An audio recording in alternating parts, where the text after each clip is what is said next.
The energy heaviness will be gone by the end of June.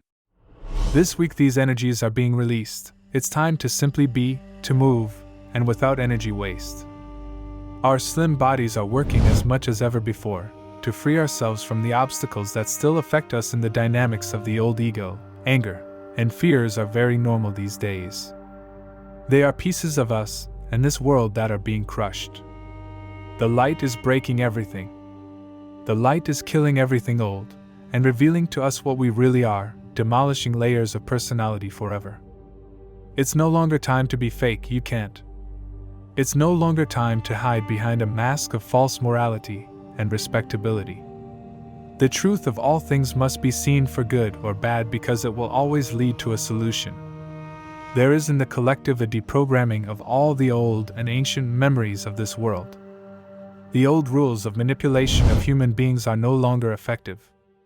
The awakening has surpassed the threshold of excellence.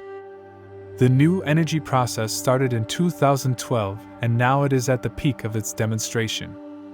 The light won.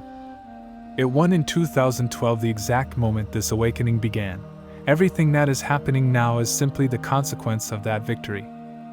Dear brothers, we are now living the most crucial and interesting part, from every perspective.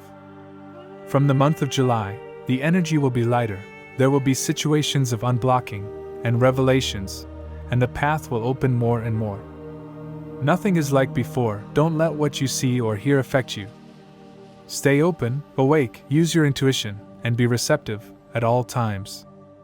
Don't focus more on pain, choose cheerful colors, and stop wearing dark colors, figures, or photos that show pain.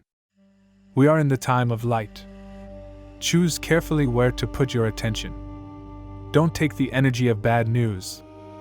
Do what we metaphysicians do, wrap the scene, accident, natural disaster, with the violet ray and ask for transmutation at that moment. Make a simple choice.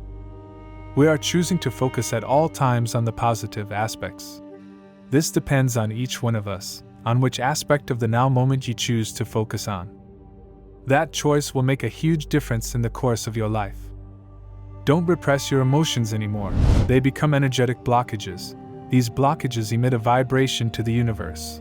And in those pessimistic thoughts they come to you, they enter your consciousness. And at that moment you have a choice. If the light has already won, then focus on positive things, be optimistic, and be conscious in choosing the good for you and others. Start living a more conscious life from today. Pay attention to your thoughts and emotions. When we are on a higher frequency, the vibration rises more. We already have to use the alchemy of transforming things into positive. We can no longer continue with a negative mindset since absolutely everything at this moment is in the process of transformation. It's like buying a new house and taking the kitchen or furniture that you've used for many decades in your previous home. Remember that inanimate things, objects of the house, table, bed, etc., the energy of that time is embedded. We are now part of the awake collective. It all depends on us to guide the rest of humanity with our example. You have to accept it as your reality because anything else is just more resistance. We have a powerful being that is ascending along with us, and this is Mother Earth, right under the soles of our feet. Your feelings will change, and now you are perceiving the beginning. You will face the light completely and in happiness. Fraternal solar hug and get ready for the energies of the full moon from July 3rd to 4th. The energies of this moon will bring a sacred frequency of light, rarely seen in the history of the universe. Excellent day for everyone. I am Maria Lustig. Voiced by We Are Positive Worldwide. If this content resonated with you, don't forget to subscribe, like, leave your comments, and share. Together we can learn and expand our knowledge on this spiritual journey, allowing us to achieve the life we truly deserve. Thank you, thank you, thank you.